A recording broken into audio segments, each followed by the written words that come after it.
மத்தேயு எழுதின சுவிசேஷம் 17ஆம் அதிகாரத்தை எடுத்துக்கொள்ளலாம். மத்தேயு எழுதின சுவிசேஷம் 17ஆம் அதிகாரத்திலே 15வது வசனத்தை நம்ம வாசிக்க போகிறோம்.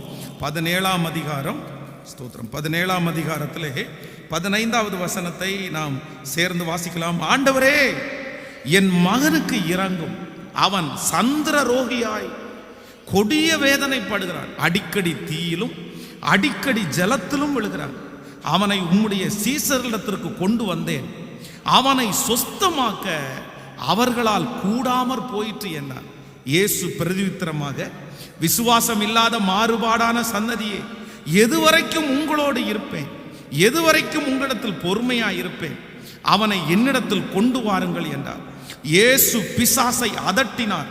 உடனே அது அவனை விட்டு புறப்பட்டு அந்நேரமே அந்த இளைஞன் சொஸ்தமான. அப்பொழுது சீசர்கள் இயேசுவினிடத்தில் தனித்து வந்து, அதை துரத்தி விட எங்களால் ஏன் கூடாமற் போயிற்று என்று கேட்டார். ஆமேன் சொல்லுங்கள்.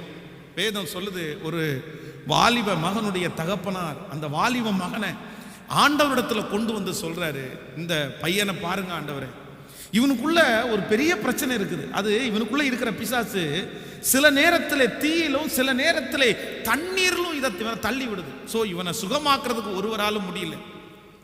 கடைசியா உம்முடைய சீசரிடத்தில் நான் கொண்டு வந்தேன், அவர்களாலும் கூடாமற் போயிற்று.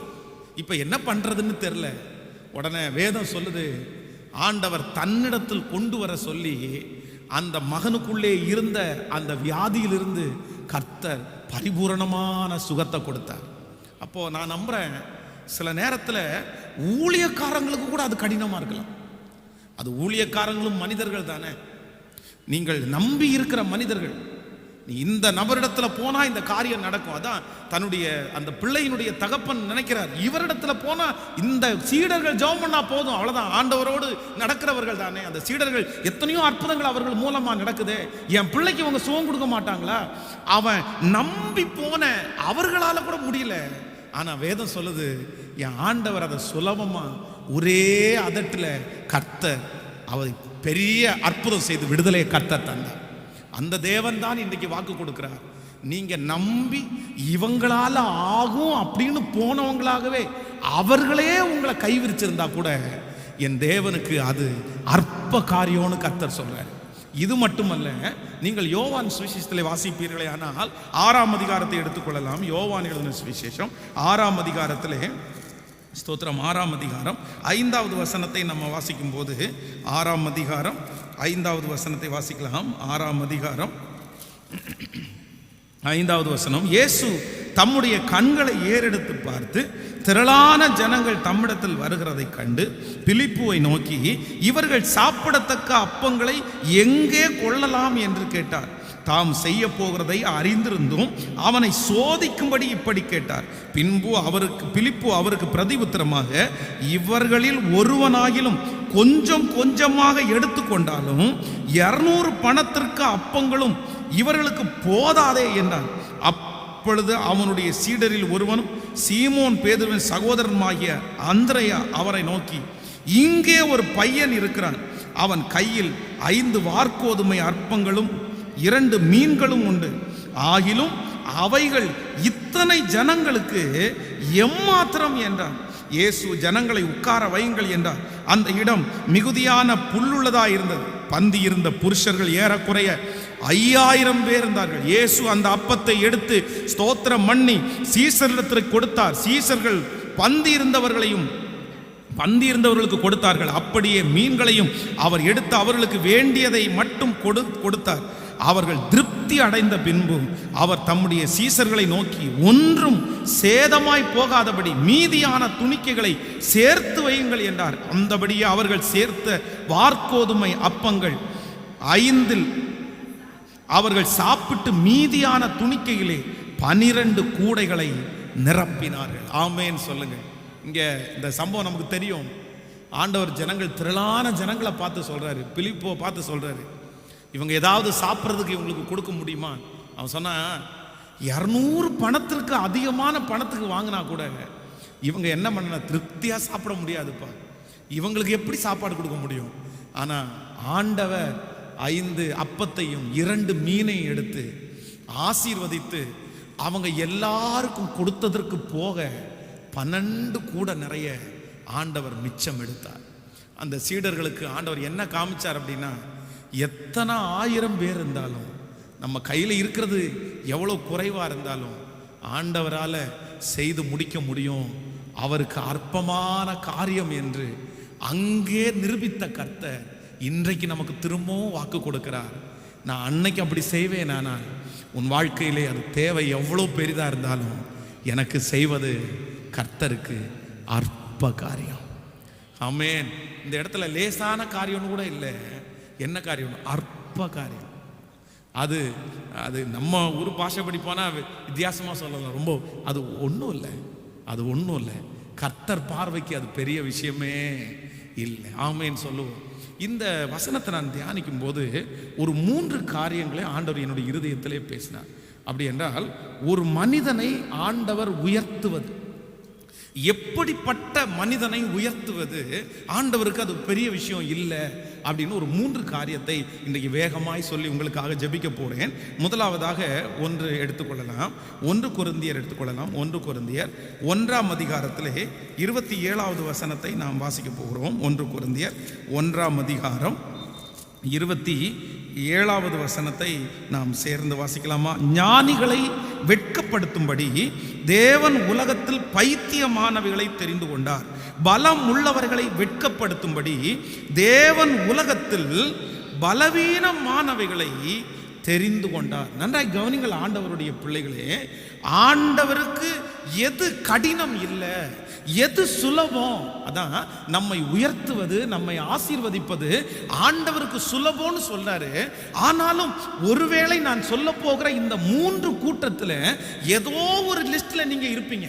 ஆனால் உங்களை உயர்த்துவது கர்த்தருக்கு பெரிய காரியம் இல்லை. இங்கே வேதம் மிக அழகாய் சொல்லுகிறது, ஞானிகளை வெட்கப்படுத்துவது, ஞானிகளை வெட்கப்படுத்தும்படி தேவன் உலகத்தில் பைத்தியமானவைகளை தெரிந்து கொண்டார். அப்படி என்றால் எதிர்மறையான சம்பந்தமே இல்லாத ஒரு நபரை கொண்டு ஒரு காரியத்தை செய்வது கர்த்தருக்கு லேசான காரியம். அது ஒரு பெரிய காரியமே இல்லை. ஆமென் சொல்லுங்க. நன்றாய் கவனித்துக் கொள்ளுங்கள். ஒரு ஞானியை வெட்கப்படுத்துவதற்கு கண்டிப்பாக இன்னொரு ஞானி தான் தேவைப்படுகிறார்கள். நீங்கள் இந்த டிவியில் நடக்கிற நிகழ்ச்சிகளை எல்லாம் பார்ப்பீங்க. அந்த நிகழ்ச்சியில் ஒருத்தர் ரொம்ப ஹைஜீனிக்காக யோசிப்பார், ஒரு ரொம்ப பிரில்லியண்டாக இருப்பார். அப்போ அந்த மனுஷனோட போட்டியிடுவதற்கு அடுத்து உட்கார வைக்கிற மனுஷனை பார்த்தீங்கன்னா அதை விட ஒரு பிரில்லியண்டான மனுஷன். இந்த மனுஷனுக்கு உலகத்தை குறித்த பெரிய நாலேஜ் தெரியும்னா அந்த மனுஷனுக்கு இன்னும் பல நாலேஜ் தெரியும். அப்படிப்பட்ட மனிதர்களை கொண்டுதான் ஒருத்தருக்கு ஒருத்தர் போட்டியிடுவார்கள். ஆனால் யாருமே ஒரு மனுஷனிடத்தில் போட்டியிடும் போது அவரை விட இல்லைன்றால் அந்த காரியத்தை விட சம்பந்தமே இல்லாத ஒரு மனுஷனை கொண்டு போய் அந்த இடத்துல போட்டியிடுவதற்கு கூப்பிட மாட்டாங்க. ஆனா என்னுடைய ஆண்டவர் என்ன சொல்றார் அப்படின்னா, இன்றைக்கு இந்த ஜெபத்திலே கலந்து கொண்ட ஆண்டவருடைய பிள்ளைகளே, உங்களுக்கு ஆண்டவர் கொடுப்பேன் என்ற தரிசனம் வித்தியாசமானதா இருக்கலாம். நீங்க நினைக்கலாம் அதுக்கும் எனக்கும் சம்பந்தமே இல்லை, அதற்கும் எனக்கு சம்பந்தமே இல்லை, அந்த வீட்டுக்கும் எனக்கு சம்பந்தம் இல்லை, அந்த வேலைக்கும் எனக்கும் சம்பந்தம் இல்லை, அந்த குடும்பத்திற்கும் எனக்கும் சம்பந்தமே இல்லை. ஆனால் என் தேவனாகிய கர்த்தர் உங்களுக்கு அதை செய்யணும்னு நினைச்சார் அப்படின்னா, சம்பந்தமே உங்களுக்கு இல்லாவிட்டாலும் அந்த இடத்திலே ஆண்டவர் உங்களை கொண்டு போய் நிற்க வைத்து உங்களை ஆசீர்வதிப்பது கர்த்தருக்கு லேசான காரியம். ஆமென் சொல்லுவோம். ஞானிகளை வெட்கப்படுத்தும்படியாய் உலகத்திலே பைத்தியங்களை தெரிந்து கொண்ட ஒரே ஒருத்தர் நம்முடைய ஆண்டவராகிய இயேசு கிறிஸ்து மட்டுமே. ஆமென் சொல்லுவோம். இந்த உலகத்திலே இருக்கிற ஒரு மனுஷனுடைய இன்டர்வியூவில் கூட இப்படி நடந்ததே இல்லை. அவர்கள் தங்களுடைய கம்பெனிக்கு ஆட்களை எடுக்கும் போது அந்த பொறுப்புகளை கொடுக்க வேண்டும் என்று நினைக்கிற மனிதர்களை தங்களுக்கு முன்பாய் கொண்டு வந்து நிறுத்தும் போது அநேக கேள்வி கேட்கிறார்கள். அந்த காரியம் உனக்கு தெரியுமா? அந்த காரியத்தை எப்படி பண்ணலாம் நீ அறிந்திருக்கிறையா? நீ என்ன படிச்சிருக்கிற? உன் சர்டிபிகேட் எல்லாம் கொடுக்க முடியுமா? உனக்கு என்ன எக்ஸ்பீரியன்ஸ் இருக்குது? எல்லாத்தையும் கேட்டுட்டு அந்த பொறுப்பை அவருடைய கையில கொடுப்பாங்க. இந்த பொறுப்புக்கும் இவருக்கும் சம்பந்தம் இருக்குது, இந்த பொறுப்புக்கும் இவருக்கும் நல்ல தொடர்பு இருக்குது, இவர் கண்டிப்பா பண்ணி முடிப்பாரு. ஆனா ஆண்டவர் உங்க கையில ஒரு பொறுப்பை கொடுப்பாரே ஆனால் உங்களிடத்துல அவர் இன்டர்வியூ எடுத்து நீ இதை செய்ய முடியுமா, நீ இது செய்வியா, இதுக்கு முன்னாடி உங்களுக்கு பழக்கம் இருக்கா, எதுவுமே கர்த்தர் கேட்க மாட்டாரு. உங்களுக்கு அதற்கும் உங்களுக்கும் சம்பந்தமே இல்லாவிட்டாலும் உங்களை அந்த பொறுப்பிலே கர்த்தர் வைப்பாரே ஆனால் அந்த பொறுப்பிலே உங்களை வெற்றி சிறக்க பண்ணி உங்களை தலை நிமிர பண்ணி சம்பந்தமே இல்லாத இடத்திலே கர்த்தர் உன்னை உயர்ந்தவனாய் உயர்ந்த மகளாய் உயர்ந்த மகனாய் மாற்றுவது என் ஆண்டவருக்கு லேசான காரியம் என்று நம்புறவர்கள் கரங்களை தட்டி, நான் நம்புறேன், இந்த கரங்களை தட்டும் போதே கர்த்தர் உங்களையும் உங்கள் பிள்ளைகளையும் சம்பந்தமே இல்லாமல், எனக்கும் இதற்கும் சம்பந்தமே இல்லையே, இந்த இடத்திற்கும் எனக்கும் சம்பந்தமே இல்லையே, கர்த்தர் உங்களை அங்கே கொண்டு போய் வைக்கிறது என் கர்த்தருக்கு லேசான காரியம். ஆமேன் சொல்லலாம். ஸோ நம்பர் 1, முதலாவதாக என்னுடைய ஆண்டவருக்கு ஒரு மனுஷனை, எப்படிப்பட்ட மனுஷனை உயர்த்துறதற்கு லேசான காரியம் என்னன்னா, சம்பந்தமே இல்லாத ஒரு மனிதனை கொண்டு போய் உட்கார வச்சு ஆசீர்வதிப்பது என்னுடைய ஆண்டவருக்கு லேசான காரியம். நீங்கள் வேதத்திலே சீடர்களை குறித்து வாசிக்கும் போது வேதம் சொல்லுது, அவங்க பிரசங்கம் பண்ணிட்டு இருக்காங்க, அவங்க பிரசங்கத்திலே தடுமாற்றம் இல்லை, அவர்களுடைய வார்த்தை பிரகோகமாய் வந்து கொண்டே இருக்கிறது, அவர்களுடைய வார்த்தை நிறைய பேருடைய காயங்களை கட்டுகிறது, நிறைய பேரை ஆற்றுது, நிறைய பேரை ரட்சிப்புக்குள்ள நடத்துது. சுற்றி இருக்கிற நிறைய பேர் பார்த்து, ஐயோ இவங்க நம்ம கூட பார்த்தவங்கல்ல, இவனுக்கு படிப்பறிவு இல்லாதவன் தானே, இவனுக்கு எந்த நாலேஜும் இல்லைல்ல, பேசுறதுக்கு கூச்சப்படுற ஆளு. அவர்கள் பேசின வார்த்தையை குறித்து சுற்றி இருந்தவர்கள் ஆச்சரியப்பட்டார்கள். காரணம் என்ன அப்படின்னா, சாதாரணமான மீன் பிடிக்கிற ஜனங்களை, மீன் பிடிக்கிற மனிதர்களை கர்த்தர் கொண்டு போய் இந்த உலகத்தில் இருக்கிற லட்சக்கணக்கான மனிதர்களை பிடிக்கிறவர்களாய் என் தேவன் அபிஷேகம் பண்ணி வைத்தார். அந்த தேவனாகிய கர்த்தர் அந்த சீடர்களை அப்படி நடத்தின கர்த்தர், அவர்கள் ஊழியத்து நிமித்தம் லட்சங்களை ஆயத்தப்படுத்தின அந்த தேவன் தான் இன்று நமக்கும் வாக்கு கொடுக்கிறார். ஞானிகளை வெட்கப்படுத்துறதற்கு பைத்தியமாகிய நம்மை கர்த்தர் தெரிந்து கொண்டார். ஆமேன் சொல்லுங்கள். இந்த ஜெபத்தில் இருக்கிற நீங்கள், இந்த ஜெபத்தில் இருக்கிற உங்களுடைய பிள்ளைகள், நான் நம்புறேன் ஆண்டவர் உங்களை எங்க கொண்டு போய் நிற்க வைக்கிறார் அப்படின்னா, வெகு சீக்கிரத்திலே உங்களுக்கும் அந்த காரியத்திற்கும் சம்பந்தமே இல்லாத இடத்திலே கர்த்தர் உங்களை கொண்டு போய் நிற்க. ஆமேன் சொல்லுங்கள். விசுவாசிங்க. நான் இந்த பலிபீடத்தில் விசுவாசிக்கேன். எனக்கு சம்பந்தமே இல்லாத, என் படிப்புக்கு சம்பந்தமே இல்லாத, என் திறமைகளுக்கு சம்பந்தமே இல்லாத, என் தகப்பனார் தாய்க்கு சம்பந்தமே இல்லாத ஒரு இடத்துல கர்த்தர் என்னை கொண்டு போய் நிற்க வைக்கிறதற்கு என் ஆண்டவருக்கு லேசான காரியம். ஆமேன் சொல்லுவோம். சில மனிதர்கள் சொல்லுவார்கள், இந்த இடத்துக்கு நீ வரணும்னா, இந்த இடத்துக்கு நீ வரணும்னா சுலமாவா வந்துட முடியாது தம்பி, இந்த இடத்துக்கு வரணும்னா கஷ்டம் இருக்குது, இந்த இடத்துக்கு வரணும்னா படிக்க வேண்டியது இருக்குது, இந்த இடத்துக்கு வரணும்னா உனக்கு நிறைய எக்ஸ்பீரியன்ஸ் இருக்குது. ஆனால் என் ஆண்டவர் இன்னைக்கு உங்களை பார்த்து சொல்றாரு, இல்லை இல்லை, கர்த்தர் நினைச்சாருன்னா ஒரு எக்ஸ்பீரியன்ஸ் கூட இல்லாமல் அந்த இடத்துல ஆண்டவர் உங்களை கொண்டு போய் உட்கார வைக்கிறது மட்டுமல்ல, வெற்றி அடைய செய்வதற்கும் கர்த்தரால முடியும். எத்தனை பேர் ஆமோதிக்கிறீர்கள்? கைகளை அசைத்து ஒரு ஹல்லேலூயா சொல்லுங்க. கடந்த நாட்களிலே ஒரு தேவனுடைய ஊழியர் எனக்கு அவர் ஃபோன் பண்ணிட்டு அவர் நம்முடைய ஆன்லைனுடைய அந்த காரியங்களெல்லாம் பார்த்துட்டு எங்கிட்ட சொன்னார், பாஸ்டர் உங்கள் பேர் என்னன்னு ஃபஸ்ட்டு கேட்டார். நான் என்னுடைய பேரை சொன்னேன். அப்போது உடனே அவர் கேட்டார், ஒரு குறிப்பிட்ட ஒரு நல்ல வயது முதிர்ந்த ஒரு பாஸ்டரை அவருடைய பேரை சொல்லி என்கிட்ட சொன்னார், இந்த பாஸ்டரை உங்களுக்கு எவ்வளோ தெரியும்னு கேட்டார். எவ்வளோ தெரியும் அப்படின்னு கேட்ட உடனே நான் அவங்கள்ட்ட சொன்னேன், பாஸ்டர் எனக்கு அவங்கள தெரியும், ஆனால் அவங்களுக்கு என்ன தெரியுமா என்னன்னு எனக்கு தெரில அப்படின்னு. உடனே அவர் கன்ஃபார்ம் பண்ணிட்டார் போல, நான் அவர் பையன் இல்லை அப்படின்னு. அவர் கேட்கும்போது அவருடைய பையனாக நான் இருப்பேனோன்னு நினச்சி தான் கேட்டிருக்காரு. நான் சொன்ன உடனே, சரி உங்கள் அப்பாவுடைய பேர் என்ன அப்படின்னு கேட்டார். உடனே நான் எங்கள் அப்பாவுடைய பேர் வல்சலம் அப்படின்னு சொன்னேன். கேள்விப்படாத பேராக இருக்கே அப்படின்னு சொன்னார். ஆமாம் எங்கள் அப்பா யாருக்கும் தெரியாதவர் தான் அப்படின்னு சொன்னேன். உடனே அவர் சொன்னார், இல்லை நீங்கள் பாஸ்டருடைய பையன் தானே அப்படின்னு கேட்டார். இல்லை இல்லை இல்லை, எங்கள் அப்பா பாஸ்டர்லாம் கிடையாது, எங்கள் அப்பா சாதாரணமான ஒரு விவசாயி, சாதாரணமானவர் தான் பாஸ்டர், நான் பாஸ்டருடைய பையன் கிடையாது.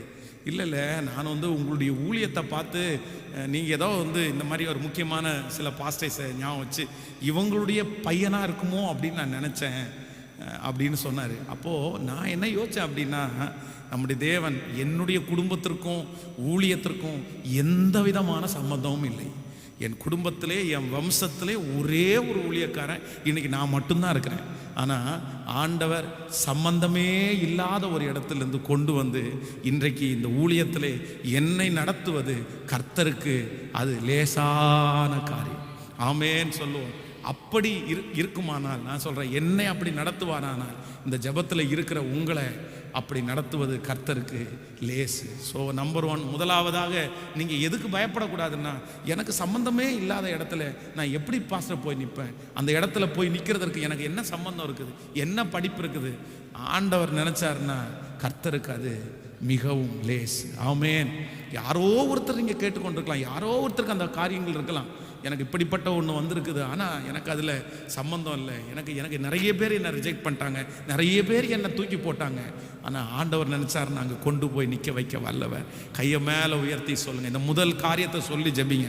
என்னையும் என் பிள்ளைகளையும் ஞானிகளை வெட்கப்படுத்துறதற்காக பைத்தியங்களை தெரிந்து கொண்ட கர்த்தர் உள்ளவைகளை அவமாக்கும்படியாக உலகத்திலே இல்லாதவைகளையும் இழிவானவைகளையும் தெரிந்து கொள்ளப்பட்ட கர்த்தர் இதோ இந்த ஜெபத்தில் இருக்கிற உம்முடைய பிள்ளைகளை ஹல்லேலூயா ஹல்லேலூயா நான் நம்புறேன். உங்க பிள்ளைகள் சம்பந்தமே இல்லாத இடத்துல, உங்க வம்சத்திற்கு சம்பந்தம் இல்லாம, உங்க குடும்பத்திற்கு சம்பந்தம் இல்லாத, படிப்பிற்கு சம்பந்தம் இல்லாத இடங்களிலே கர்த்தர் உங்களை கொண்டு போய் வைப்பார். நான் தீர்க்க தரிசனமா சொல்றேன், இந்த சத்தத்தை கேட்கிற நிறைய பிள்ளைகள் கர்த்தர் மிஷனரிகளாய் கர்த்தர் கொண்டு போய் வைக்க போறாரு. தீர்க்க தரிசிகளாய் கர்த்தர் அவங்களை நிறுத்த போறாரு. அப்போஸ்தலர்களாய் அவர்கள் நிறுத்த போறாரு. உங்க பிள்ளைகளை கர்த்தர் தனியா பிரிச்செடுத்து தனியா வேறு பிரிச்சு, என் பிள்ளைக்கும் ஊழியத்துக்கும் சம்பந்தம் இல்லை, என் பிள்ளை அதுல இன்ட்ரெஸ்டா இல்லை, ஆனா கர்த்தருடைய தீர்க்க தரிசனமான வார்த்தை வருகிறது, இல்லை ஆண்டவர் உன் பிள்ளையை சம்பந்தமே இல்லாத ஒரு உன்னதமான அந்த ஊழியத்தை கர்த்தர் அவனுடைய கையிலே கொடுத்து லட்சங்களுக்கு கர்த்தர் கோடிகளுக்கு அவர்களை நம்புவேன் என்று கர்த்தர் வாக்கு கொடுக்கிறார். நம்புறவர்கள் கரங்களை தட்டி அப்படிப்பட்ட ஜனங்களை கர்த்தர் இதோ எழுப்புகிறார். ஹல்லேலூயா ஹல்லேலூயா. அன்றைக்கு நம்முடைய இருதயம் அதிசயப்பட்டு பூரிக்கும். ஆமென் சொல்லுங்க. நான் மட்டுமல்ல, எல்லாரும் சாட்சி சொல்ல போறோம். என்ன சொல்ல போறோம் அப்படின்னா, ஒரு நாள் நீங்கள் சாட்சி சொல்ல போறீங்க, எனக்கும் இதுக்கும் சம்பந்தமே இல்லை, ஆனா ஆண்டவர் என்னை கொண்டு வந்து நிறுத்தி இருக்கிறார். எனக்கும் இந்த காருக்கும் சம்பந்தம் இல்லை பாஸ்டர், எனக்கும் இந்த வீட்டுக்கும் சம்பந்தம் இல்லை பாஸ்டர், எனக்கும் இந்த போஸ்டிங்க்கும் சம்பந்தம் இல்லை பாஸ்டர், எனக்கும் இந்த உயர்வுக்கும் சம்பந்தமே இல்லைன்னு உங்க வாய் சொல்ல போகுது. ஆமேன் சொல்றீங்களா? நம்புறீங்களா? ஹல்லேலூயா. அன்று கர்த்தரை நாம் எல்லாரும் மகிமைப்படுத்த போகிறோம். இது விசுவாசிக்கிறவங்களுக்கு நடக்கும், இது விசுவாசிக்கிறவங்களுக்கு ஆகும். சொல்லுங்களேன், ஒரு விசுவாசி ஏசப்பாட்ட சொல்லுங்க, நான் நம்புறேன் ஆண்டவரே. என்ன நம்புறீங்க? ஒரு நாள் உங்களை பார்த்து, என்ன பிரதர் உங்களுக்கும் இந்த வீட்டுக்கும் சம்மந்தம் இல்லை, அவ்வளோ பெரிய வீடு வச்சுருக்கிறீங்க, எப்படி பிரதர் உங்களுக்கும் இந்த வேலைக்கு சம்மந்தமே இல்லையே, உங்களுக்கும் இந்த சீட்டுக்கும் சம்மந்தமே இல்லையே? நான் நம்புகிறேன், யோசேப்பை சுற்றி இருக்கிற எல்லாரும் அப்படி தான் நினச்சிருப்பாங்க. அவங்க கூட இருக்கிற அவனுடைய கூட பிறந்த சகோதரர்கள் அவன் அவர்களை அறிந்தும் அவர்கள் அவனை அறியவில்லை. அப்போது அவங்களுடைய கற்பனையிலேயே இப்படிப்பட்ட ஒரு போஸ்டிங் யோசேப்புக்கு வரும்னு அவங்க என்ன பண்ணிருக்க மாட்டாங்க, நினைச்சு கூட பார்த்துருக்க மாட்டாங்க. யோசேப்புக்கும் இந்த சீட்டுக்கும் சம்பந்தமே இல்லை. ஆனா சம்பந்தமே இல்லாத ஒரு இடத்துல யோசேப்பை கொண்டு போய் உட்கார வச்சு அழகு பார்த்த கர்த்தர் நம்மளை அப்படி வைக்க மாட்டாரா? நான் ஆணித்தரமா நம்புறேன், இந்த வார்த்தை அப்படியே நடக்கணும். நம்ம எல்லாருடைய குடும்பத்தில் நடக்கணும், உங்கள் வீட்டில் நடக்கணும். இந்த உலகத்தில் பெரிய பெரிய இடங்களில் நம்முடைய பிள்ளைங்க போய் கர்த்தர் உட்கார வைக்கணும். அன்னைக்கு அவங்க அங்கிருந்து சொல்லணும், கர்த்தர் ஞானிகளை வெட்கப்படுத்துறதுக்கு என்ன தெரிந்து கொண்டார். நம்ம எல்லாருமே சொல்லணும், இந்த ஜெபத்தில் இருக்கிற கலந்து கொண்ட ஒவ்வொருத்தரும் சொல்லணும், தேவன் எனக்கு கர்த்தர் கொடுத்துருக்கிற உயர்வுக்கும் எனக்கும் என்ன இல்லைன்னா நீங்க சொல்லுவீங்க, நாம் சொல்லுவோம், நம்முடைய வாய்கள் அதை சொல்லும். நான் ஃபீல் பண்றேன், நான் இந்த பலிபீடத்துல இருந்து அதை ரசிக்கிறேன், அது அப்படியே நான் நம்புறேன், அப்படியே என் வாழ்க்கையில் அப்படியே அது நடக்கிறத நான் பார்க்கிறேன். இந்த சத்தத்தை கேட்கிற நிறைய பேருக்கு நடக்கிறத நான் பார்க்கிறேன். நிறைய பேர் கண்ணீரோட கேட்கலாம், அழுகையோட கேட்கலாம், எனக்கெல்லாமா. உங்களை நிறைய பேர் உனக்கெல்லாம் இப்படி நடக்குமான்னு கேட்டாங்கல்ல. உனக்கு இதுக்கு சம்பந்தம் இல்லைன்னு உங்களுக்கு தூக்கி போட்டாங்கல்ல. ஆண்டவர் சம்பந்தப்படுத்துவார். ஆண்டவருக்கு சம்பந்தப்படுத்துவது கர்த்தருக்கு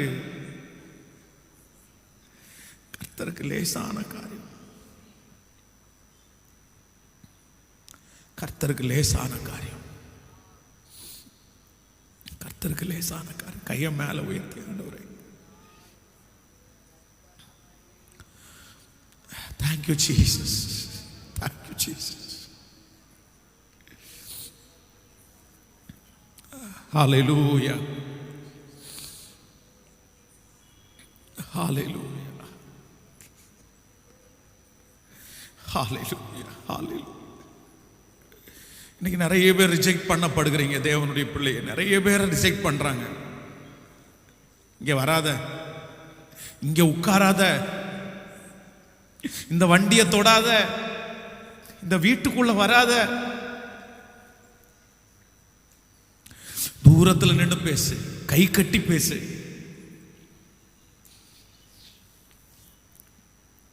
இந்த இடத்துக்கு வர்றதுக்கு நீ தகுதியற்றவன். இந்த இடத்துக்கு வர்றதுக்கு உங்க குடும்பம் தகுதியற்ற குடும்பம். ஆனா ஆண்டவர் அந்த இடத்துல தான் உங்களை கொண்டு போய் நிற்க வைப்பார். அந்த இடம் ஒரு நாள் உங்களுக்குரிய இடமாய் மாறும். அந்த இடம் ஒரு நாள் உங்கள் பிள்ளைகளுக்குரிய இடமாய் மாறும். ஓ ஹல்லேலூயா. அந்த இடத்துக்கு கர்த்தர் உங்களை சம்பந்தப்படுத்துவார். கர்த்தரே உங்களை சம்பந்தப்படுத்துவார். கர்த்தரே உங்களை சம்பந்தப்படுத்துவார். ஹல்லேலூயா. கைகளை உயர்த்தி ஒரு ஹல்லேலூயா சொல்லு. ஒரு விசை ஒரு டூ வீலருக்காக நான் ரொம்ப ஆசைப்பட்டேன். அந்த டூ வீலர் வாங்கணும், அந்த டூ வீலர் ஓட்டணும் அப்படின்னு ஆசைப்பட்டேன். ஸோ கடன் வாங்கக்கூடாது அப்படின்ற ஒரு எண்ணம் அப்போவே எனக்குள்ள. யார்கிட்டையுமே கடன் வாங்குகிற பழக்கம் இல்லை, கடன் வாங்க மாட்டேன் அப்படின்னு நினச்சேன். அப்போ அது முழு காசாக போய் டோட்டலாக வாங்குறதுக்கும் என்கிட்ட பணம் இல்லை. அப்போது அப்படியே யோசிச்சுட்டு இருக்கும்போது ஒரு நாள் திடீரென்று எனக்கு ஒரு நியூஸ். ஒருத்தர் ஒரு கிறிஸ்தவர், ஆண்டவரை அறிந்தவர், ரொம்ப நல்லவங்க, ஊழியம் செஞ்சிட்ருக்கவங்க. அப்போது அவங்க வீட்டில் இப்போ எக்ஸ்ட்ரா ஒரு 2 கார் வாங்கிட்டாங்க, ப்ளஸ் இன்னும் 2-3 மாடல் பைக்கெல்லாம் வாங்கிட்டாங்க. அதனால் அந்த பைக்கு சும்மா நின்றுட்டுருக்குது. கிட்டத்தட்ட 6 மாதமாக ஒரே இடத்துல நின்றுட்டுருக்குது. அதை விற்கிறாங்கன்னு நான் நினைக்கிறேன் அப்படின்னு ஒருத்தர் சொன்னார். அதை விற்கிறாங்க அப்படின்னு நினைக்கிறேன், ஏன்னா 6 மாதமாக அது ஸ்டார்ட் பண்ணாமல் நின்றுட்டுருக்கு. நீங்கள் வேணால் கேட்டு பாருங்கள், அவங்க ஊழியமும் செய்கிறதுனால உங்களுக்கு கொஞ்சம் குறைவான விலைக்கு தர்றதுக்கு வாய்ப்பு இருக்குது அப்படின்னு சொன்னார். சொன்ன உடனே அடுத்த நிமிஷத்தில் நான் எதையுமே எதிர்பார்க்காம அந்த வண்டி வச்சிருக்கிறவங்களுடைய வீட்டில் வேலை செய்கிற ஒருத்தங்களும் எனக்கு நல்லா தெரியும். அப்போ அவங்கள போய் சந்தித்து, இந்த மாதிரி அவங்க வீட்டில் கார் வாங்கியிருக்காங்களா? உண்மையா? ஆமாம். இந்த மாதிரி பைக்கெல்லாம் வாங்கியிருக்காங்களா? ஆமாம், உண்மைன்னு சொன்னாங்க. அப்போ ஒரு பைக் இந்த மாதிரி 6 மாதமாக சும்மா நின்றுருக்கா அப்படின்னு கேட்டால் ஆமாம் அப்படின்னாங்க. அப்படின்னா அந்த வண்டியை செகண்ட் ஹேண்டாக எனக்கு கொடுப்பாங்களா? நாங்கள் காசு கொடுக்கலாம் அப்படின்னு சொல்லி கேளுங்க அப்படின்னு கேட்டேன். சரி, நான் கேட்டு பார்க்குறேன் அப்படின்னு சொல்லிட்டு அவங்க போய் எனக்காக அந்த வண்டியை கேட்டாங்க. அவங்க இந்த வண்டியை கொடுக்கறதில்ல அப்படின்னு சொன்னால் கூட நான் ஒன்றும் பெரிய விஷயமா எடுத்துருக்க மாட்டேன். சரி, ஓகே, பரவாயில்ல அப்படின்னு.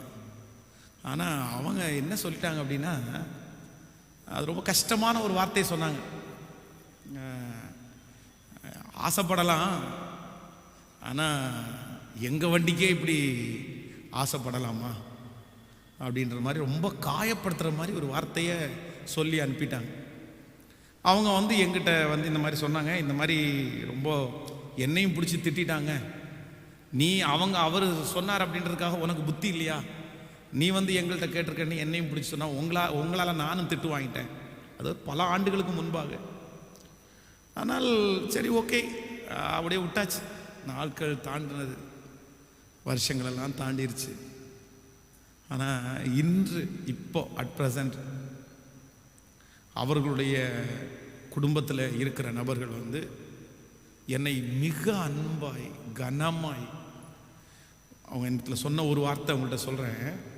ஒரே ஒரு நாள் எங்கள் வீட்டில் ஒரு 5 மினிட்ஸ் 5 நிமிஷம் வந்து உங்கள் காலை மட்டும் வச்சுட்டு எங்களுக்காக ஒரு ப்ரேயர் பண்ணிட்டு போயிட்டீங்கன்னா போதும், அதை நாங்கள் எதிர்பார்க்குறோம் அப்படின்னு சொன்னாங்க. என்னை பெருமைப்படுத்துறதுக்காக இந்த இடத்துல நான் சொல்லலை.